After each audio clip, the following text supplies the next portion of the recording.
Hello दोस्तों, welcome back to Computech with Alka. दोस्तों, आज के लेक्चर में हम पाइथन का नेक्स्ट टॉपिक स्टडी करेंगे, जिसमें हम देखेंगे कि अगर यूजर को रन टाइम पे कुछ डेटा एंटर करना हो तो वो यूजर कैसे एंटर कर सकता है, और साथ ही साथ हम टाइप कास्टिंग और टाइप कन्वर्जन का टॉपिक भी स्टडी करेंगे। ठीक है, तो मैं डायरेक्टली नेक्स्ट स्लाइड पे आती हूँ यहाँ पर, जिसमें हम यहाँ पर स्टडी करेंगे वन बाय वन।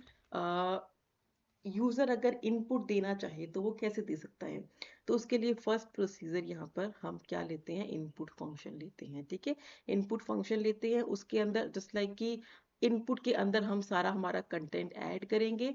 और अगर टाइप कास्टिंग की बात करें तो टाइप कास्टिंग हम एक्सप्लिसिट वे में करते हैं, इंटीजर, फ्लोट एंड इवेल। ठीक है, ये तीन फंक्शन हम यहाँ पर यूज करेंगे। इंटीजर यानी कि डेटा हमें इंटीजर में प्रिंट करेगा, फ्लोट यानी कि डेसिमल में प्रिंट करेगा, एंड इवेल में क्या होता है, इवेल में float as well as integer होता है, और साथ में अगर आप बाइनरी नंबर्स कुछ ऐड करते हो तो उसका भी वो एडिशन लाइक की कन्वर्ट करके आपको आउटपुट डिस्प्ले करता है। सबसे पहले हम यहाँ पर कॉन्सेप्ट देखते हैं इंटीजर के बारे में। तो इंटीजर के बारे में डायरेक्टली हम क्यों किस पर्पज के लिए यूज करते हैं, to take input from the user at the run time. ठीक है, तो उस पर्पज के लिए हम इसे यूज करते हैं। तो डायरेक्टली मैं इसका एग्जांपल देखती हूँ। ए इनपुट फर्स्ट वैल्यू मैं यहाँ पर एंटर कर रही हूँ, बी इनपुट सेकेंड वैल्यू। ठीक है, अब मैं डायरेक्टली प्रिंट कर रही हूँ, प्रिंट ए प्लस बी।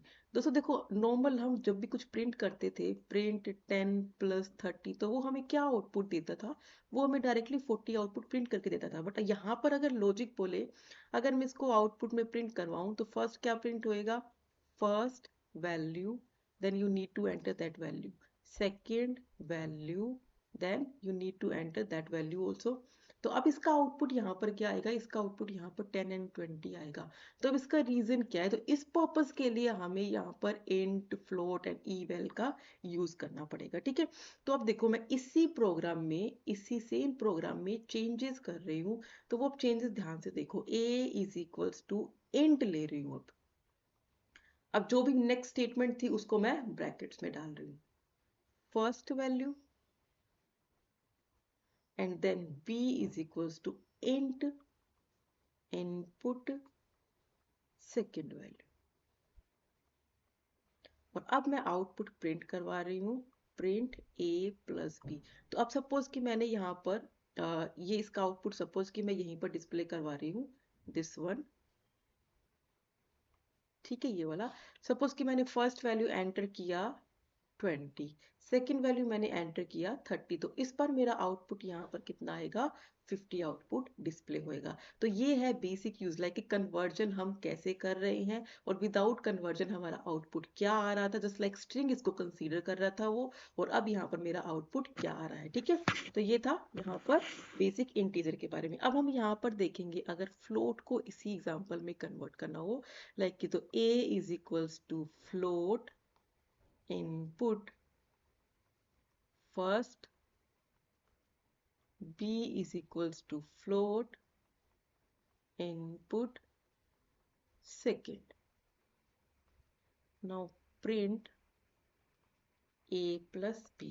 तो अब देखो हम यहाँ पर इसका आउटपुट डिस्प्ले करेंगे, तो आउटपुट क्या आएगा, first you need to enter the value likewise, and second अगर आप इंटीजर भी लेते हो, सपोज लाइक दिस, और आपने ये 10.5 लिया। ठीक है, तो इस बार आपका आउटपुट क्या आएगा, दोनों को मिक्स करके आपका आउटपुट ये डिस्प्ले होएगा। ठीक है, तो हमने यहाँ पर फ्लोट का कॉन्सेप्ट भी देखा, अब हम यहाँ पर ई वेल का कॉन्सेप्ट देखते हैं। ठीक है, तो ई वेल में क्या है, जस्ट यहाँ पर इसकी जगह आपको क्या लिखना है, इसकी जगह आपको ई वेल फंक्शन यूज करना है। ठीक है, तो अब देखो यहाँ पर सपोज कि आप एक आउटपुट नॉर्मली ये ले रहे हो, जैसे कि 10 + 10.5 लिया और 20 लिया, तो अगर आप ई वेल यूज करते हो ना, तो हम इसका आउटपुट देखते हैं, जस्ट लाइक कि फर्स्ट में मैंने डाला सेकंड, अगर फर्स्ट में मैंने 10, सेकंड में 20, तो मेरा आउटपुट 30 आ जाएगा।